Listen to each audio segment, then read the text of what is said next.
नमस्कार प्रिय विद्यार्थियों। आज की क्लास में BA 6 सेमेस्टर इकोनॉमिक्स का जो पेपर आपका 1 है बच्चों, ये मां सकमरी विश्वविद्यालय सहारनपुर में आपका आयोजित हुआ है पेपर ये। आज मैं इसकी पूरी की पूरी आंसर के लेके आया हुआ हूँ। ये पेपर बच्चों 13 जो कि मई को कराया गया था।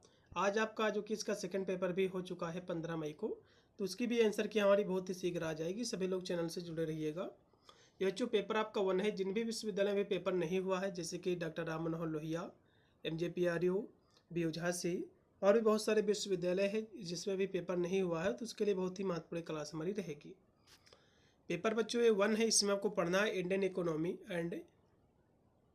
And economy of Uttar Pradesh आपको पढ़ना है। यही आपका पेपर का आपका नेम है। 75 नंबर का आपका पेपर आयोजित हुआ था। 2 घंटा इसमें जो है समय दिया गया था और इसमें 75 आपके क्वेश्चन MCQ जो कि पूछे गए थे। अब मैं जो बुकलेट सीरीज बच्चों सॉल्व कर रहा हूँ, मेरा बुकलेट सीरीज जो कि B है। बुकलेट क्वेश्चन पेपर आपका चाहे कोई भी रहा हो, सभी बुकलेट में क्वेश्चन उतने ही पूछे गए और वही आपके क्वेश्चन पूछे गए हैं।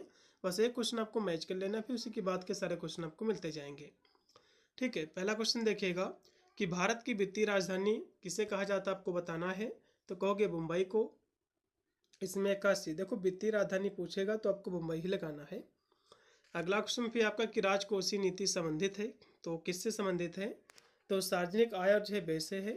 इसमें 81। भारतीय अर्थव्यवस्था है बच्चों, तो भारतीय अर्थव्यवस्था जो है विकासशील अर्थव्यवस्था है। इसमें का C है। श्वेत क्रांति का संबंध है बच्चों, तो कहोगे श्वेत मतलब होता है दुग्ध उत्पादन से है। इसमें का D है।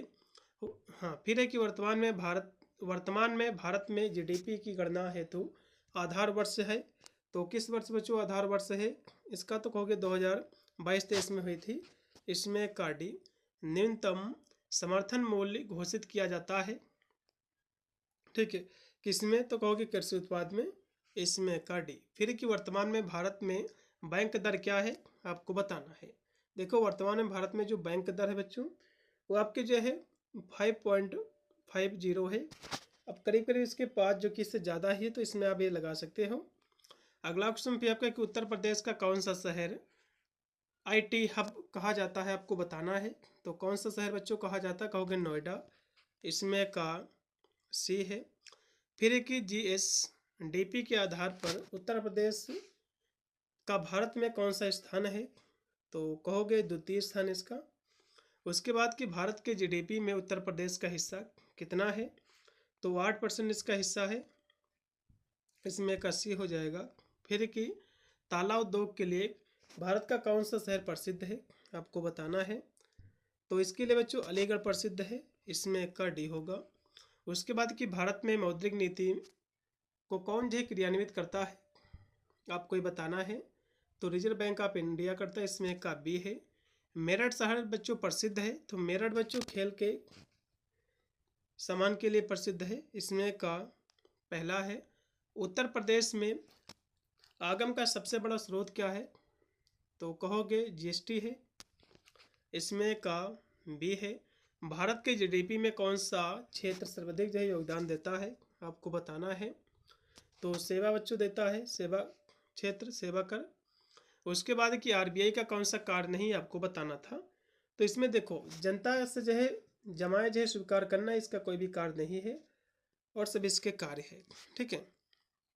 उसके बाद है विनिवेश का अर्थ क्या है, आपको बताना है। तो इसका बच्चों अर्थ है कि PSU की अंश पूंजी को जो है बेचना। इसमें 81 मतलब जो है वैसे कह सकते हो कि विनिवेश बच्चों वह प्रक्रिया है जिसमें सरकार जो है सार्वजनिक क्षेत्र के उपागमों में अपनी हिस्सेदारी जो है शेयर जो कि बेचती है।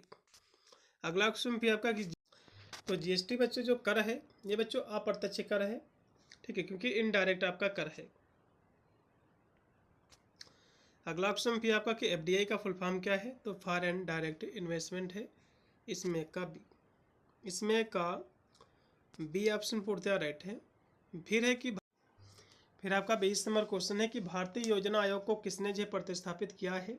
तो नीति आयोग ने। इसमें का C। अगला क्वेश्चन भी आपका कि भारतीय रिजर्व बैंक का मुख्यालय कहाँ स्थित बच्चों? तो कहोगे मुंबई में है। इसमें का पहला है। भारत में शेयर बाजार का विनियमन किसके द्वारा होता है? तो सेबी के द्वारा। इसमें का D लगाइएगा। अगला क्वेश्चन भी आपका कि भारत का केंद्रीय बैंक है, तो भारत का केंद्रीय बच्चे जो बैंक है RBI है। उसके बाद कि भारत की सबसे बड़ी अर्थव्यवस्था है, तो सबसे बड़ी बच्चों अर्थव्यवस्था जो कि महाराष्ट्र की है। इसमें का पहला, भारत में राष्ट्रीय आय की गणना कौन करता है, आपको ये बताना है। तो केंद्रीय सांख्यिकी संगठन करता है। इसमें का डी है, भारत में हरित क्रांति का संबंध है, तो कहोगे खाद्यान्न उत्पादन से है। इसमें का बी है, भारत में सर्वाधिक रोजगार प्रदान करने वाला क्षेत्र कौन सा है, आपको बताना, तो कहोगे कृषि है। उसके बाद है कि निम्नलिखित में से कौन सा अप्रत्यक्ष कर है, आपको बताना है। अप्रत्यक्ष बच्चे जो कर है वस्तु एवं सेवा कर है। उसके बाद कि मानव विकास सूचकांक प्रकाशित किया जाता है तो किसके द्वारा बच्चों, तो संयुक्त राष्ट्र विकास कार्यक्रम के द्वारा। इसमें का राइट आपका रहेगा डी। फिर है कि नाबार्ड की स्थापना कब हुई, ये क्वेश्चन मैंने कराया भी था 1982 में। अगला क्वेश्चन भी आपका कि भारत की प्रथम औद्योगिक नीति किस वर्ष में घोषित की गई, आपको बताना है। तो कहोगे 1948 को। इसमें का पहला, फिर है कि प्रत्यक्ष विदेशी निवेश के लाभ में सम्मिलित है, तो इसमें क्या सम्मिलित है, इसमें बच्चों रोजगार सृजन, स्टॉक बाजार निष्पादन, तकनीकी हस्तांतरण ये सभी हैं। उसके बाद कि विश्व व्यापार संगठन की स्थापना किस वर्ष हुई, आपको बताना है, मतलब जो है WTO की, इसकी स्थापना बच्चों हुई थी 1995 में। इसमें का भी, फिर कि वर्तमान में नीति आयोग के अध्यक्ष कौन है, आपको बताना है। वर्तमान में नीति आयोग के बच्चों जो अध्यक्ष है जो कि प्रधानमंत्री होते हैं बच्चों, ठीक है, तो इसमें नरेंद्र मोदी जी लगा दीजिएगा। उसके बाद है कि भारत में उपभोक्ता मूल्य सूचकांक कौन जारी करता है, आपको बताना है। तो इसको बच्चों NSO जारी करता है। इसमें का सी, ठीक है, ये राष्ट्रीय सांख्यिकी कार्यालय है। उसके बाद है कि निम्नलिखित में से कौन सा डिजिटल अर्थव्यवस्था का हिस्सा नहीं है, तो MSP ये बच्चों इसका हिस्सा नहीं है क्योंकि मिनिमम सब जो कि सपोर्ट प्राइस है इसका हिस्सा नहीं और सभी है। फिर कि वर्तमान में RBI के गवर्नर जनरल कौन है, आपको बताना है। तो कहोगे शक्तिकांत दास जी हैं।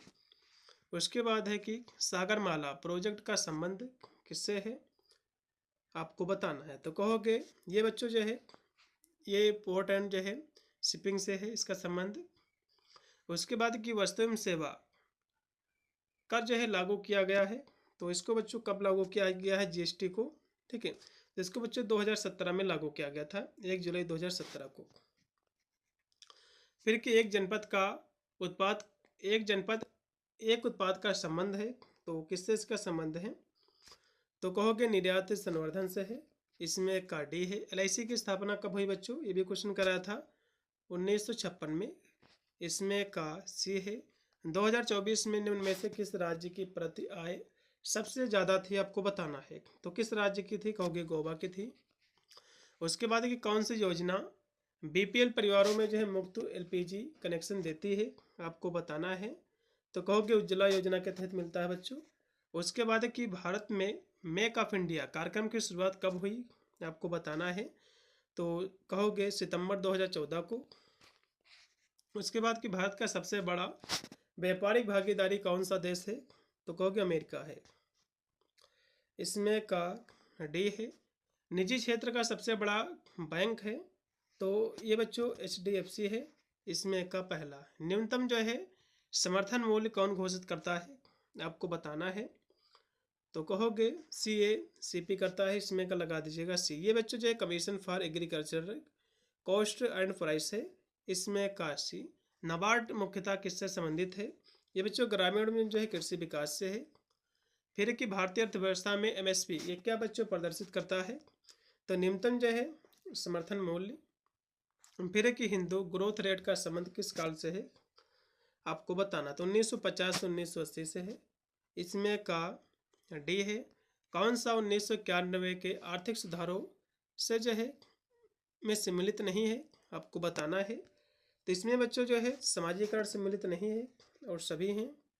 उसके बाद कि SBI की स्थापना कब हुई, ये भी क्वेश्चन कराया था 1955 में बच्चों इसकी स्थापना हुई है। इसमें का भी प्रधानमंत्री जनधन योजना की शुरुआत कब की गई बच्चों, आपको बताना है। इसकी बच्चों शुरुआत हुई थी 2014 से नरेंद्र मोदी जी के नेतृत्व में। इसमें का सतत विकास अवधारणा संबंधित है, तो पर्यावरण विकास, सामाजिक विकास, भविष्य की पीढ़ी की सुरक्षा सभी से है। इसमें का डी। फिर कि अटल पेंशन योजना किस वर्ग पर ये बल देती है बच्चों। तो ये जो योजना है बच्चों, ये बच्चों बल देती है असंगठित क्षेत्र के लोग। मतलब जो है असंगठित क्षेत्र का मतलब ये होता है कि मतलब जो है क्षेत्र श्रमिकों को लक्षित करता है ताकि उन्हें जो है एक निश्चित पेंशन लाभ जो कि प्रदान किया जा सके। इसमें का डी लगाइएगा।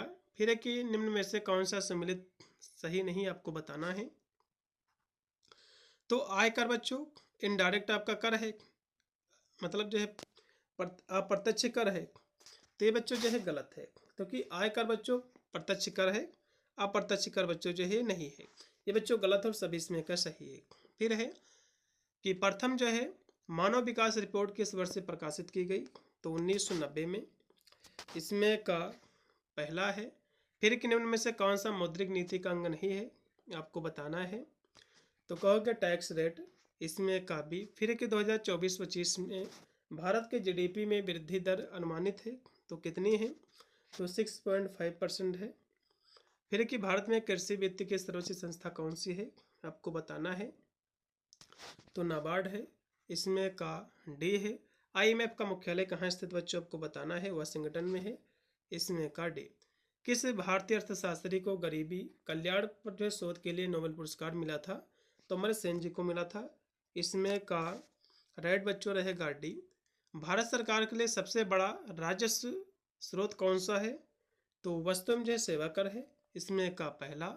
आय वितरण में असमानता को मापने के लिए कौन सा सूचकांक प्रयोग किया जाता है, आपको बताना है। तो इसके लिए बच्चों गिनी गुणांक जो कि प्रयोग होता है। उसके बाद है कि वर्तमान में इनके में से कौन सा राज्य में सबसे कम गरीबी अनुपात है, तो कहोगे केरल में। फिर इनके में से 3 राज्यों का समूह खाद्यान्न उत्पादन में नंबर 1 पर है, तो कौन सा है बच्चों, ये आपके प्रदेश हैं। तो उत्तर प्रदेश आपका इसमें है। और इसमें कौन सा आपके प्रदेश आ जाएंगे, इसमें बच्चों लगा दीजिए उत्तर प्रदेश, मध्य प्रदेश और पंजाब होगा। इसमें का आप डी लगाइएगा। उसके बाद है कि इनके में से कौन सा सम्मिलित सही है, आपको बताना है। तो इसमें बच्चों क्योंकि राष्ट्रीय आय जीडीपी प्लस शुद्ध विदेशी अर्जन, इसमें का आप लगा दीजिएगा सी। फिर कि कौन सा शहर बच्चों चमड़ा उद्योग के लिए प्रसिद्ध है, आपको बताना है। तो कहोगे कानपुर है। कौन जो है राजकोषीय नीति से संबंधित नहीं है, आपको बताना है। तो ब्याज दरों में परिवर्तन इससे संबंधित नहीं है और सभी हैं। भारत के जीडीपी में कृषि क्षेत्र का योगदान है, कितना था बच्चों 2024 में, तो 16% था। इसमें 81। प्रधानमंत्री किसान योजना के अंतर्गत एक वर्ष में कितनी राशि प्रदान की जाती है, आपको बताना है। तो कहोगे बच्चों 6000 राशि प्रदान की जाती है। इसमें का राइट आपका रहेगा बी। पश्चिमी उत्तर प्रदेश की मुख्य वाणिज्य फसल कौन सी है, आपको बताना है। तो ये बच्चों जो फसल है ये आपकी जो है गन्ना है। उसके बाद उत्तर प्रदेश की अर्थव्यवस्था में जीडीपी का सर्वाधिक योगदान किस क्षेत्र में है, तो सेवा में है। फिर कि भारत में उत्तर प्रदेश किस जो है फसल के उत्पादन में प्रथम स्थान पर है, तो कहोगे आम पर, आम के लिए। फिर कि उत्तर प्रदेश में तिलहन की मुख्य फसल कौन सी, आपको बताना है। तो तिलहन के बच्चों जो फसल है, ठीक है, वो कौन से फसल कहोगे, सरसों है। इसमें का राइट आपका रहेगा डी। तो ये थे 75 क्वेश्चन जो कि आपके पूछे गए थे, मैंने इसकी आंसर की प्रोवाइड कर दी है। इसका सेकंड पेपर भी बहुत ही शीघ्र हम इसके आंसर की कराएंगे मॉर्निंग तक। और जितने भी पेपर हो रहे हैं अपना पेपर अपना आपको भेज देना है हमारे व्हाट्सअप नंबर पे या फिर मेरे टेलीग्राम चैनल है, जिससे मैं उसकी आंसर की करा दूंगा। और आपके जो जूनियर स्टूडेंट है उसके लिए भी महत्वपूर्ण क्लास हमारी जो कि रहेगी अगले साल के लिए। तो मिलता है वीडियो के लिए, तब तक सभी को thank you watching this video.